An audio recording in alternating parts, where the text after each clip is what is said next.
Covid का vaccine बनाने की दिशा में भारत ने एक अहम कदम आगे बढ़ाया है। भारत की कंपनी भारत बायोटेक ने कोवैक्सीन नाम का वैक्सीन बनाया है और इसे इंसानों के बीच प्रयोग के पहले और दूसरे दौर के लिए मंजूरी भी मिल गई है।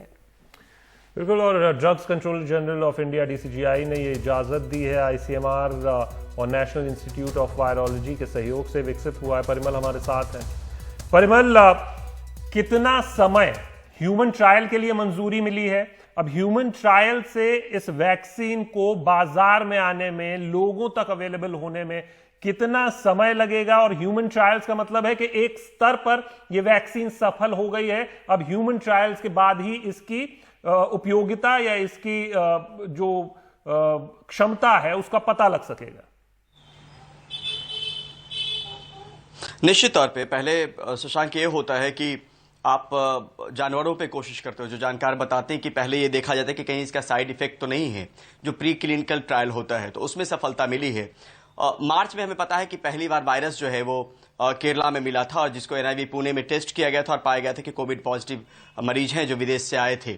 उसी वायरस को ट्रांसपोर्ट किया गया यहाँ पे जो कंपनी है भारत बायोटेक के पास, और तब इनको ये जिम्मेदारी मिली गई थी क्योंकि ICMR का ही विंग है NIV पुणे, और ICMR, NIV और बायोटेक के बीच में साथ मिलकर ये जो है वो पूरा काम हुआ है वैक्सीन बनाने को लेकर।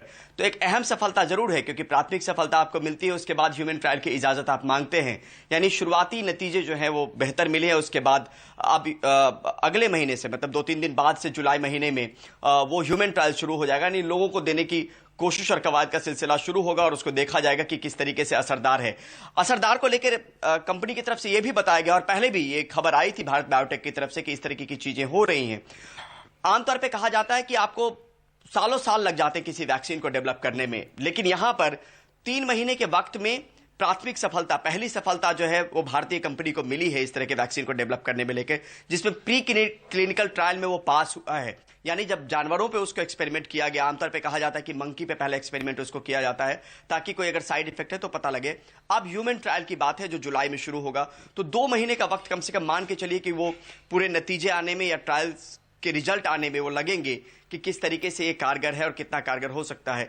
लेकिन अभी फिलहाल जो चीजें बताई जा रही है शशांक, वो अपने आप में एक सफलता, एक उपलब्धि है, क्योंकि पहले से भी लगातार इसको लेकर चर्चा होती रही है कि हैदराबाद की इस कंपनी को जो भारत बायोटेक है उसको ये वैक्सीन बनाने की जिम्मेदारी मिली है। और अब जाके कल जो मीडिया के पास जो स्टेटमेंट आया उसमें साफ तौर पे कहा गया है कि DCGI से परमिशन लेना होता है ह्यूमन ट्रायल के लिए, वो परमिशन उनको मिल गई है, अनुमति मिल गई है। तो 2-3 दिन बाद ये शुरू हो जाएगा। जब जुलाई का महीना शुरू होगा तो कैसे रणनीति होगी वो बताया जाएगा, लेकिन अब ये शुरू होने वाले ह्यूमन ट्रायल यानी लोगों पर इसका प्रयोग किया जाएगा, देखा जाएगा कि कितना असर ये छोड़ते हैं। बिल्कुल, कोवैक्सीन नाम है इस दवाई का और इंसानों पर प्रयोग होने जा रहा है। शुक्रिया परिमल इस जानकारी के लिए। तो अब कहीं ना कहीं शशांक इंतजार रहेगा, क्योंकि कई लोगों से जब बातचीत होती है सब लोगों के जहन में ये है कि आखिर इसका वैक्सीन कब आएगा, चिंता है लोगों में, और अगर ये सफल होता है तो बहुत बड़ा एक कदम भारत के लिए भी होगा।